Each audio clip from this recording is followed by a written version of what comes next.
கர்த்தருடைய பிள்ளைகள் உங்களுக்கு தான் சொல்றேன். சுயநலத்துக்காக ஒரு அற்புதம், ஒரு பிள்ளைக்கு உடம்பு முடியல, ஒரு ஒரு பெரிய ஆளுக்கு உடம்புக்கு முடியல, மரண படிக்கல கிடக்குட்டான்னு அப்பயே வரணும், அற்புதம் செய்யறதுக்காக வரணும்.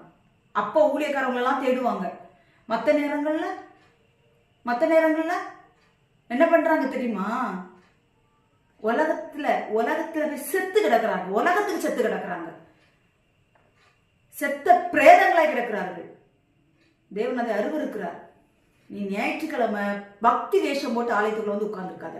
நீ 6 நாள் போய் உலகத்துல தானே வாழ்ந்துட்டு இருக்கிற. அது இன்னும் 7ஆம் நாள் மட்டும் வந்து ஆலயத்துக்குள்ள வந்து பரிசுத்தவாட்டி மாதிரி பரிசுத்தமான மாதிரி ஆக்டிங் பண்ணிட்டு இருக்கிறீங்க.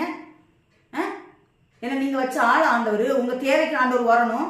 அல்ல நேரம் ஆண்டவர் ஒதுக்கி வைப்பீங்களா? கவனமா இருந்துக்கங்க. எது புத்தி உள்ள ஆராதனைன்னு மைண்ட்ல ஏத்திக்கங்க.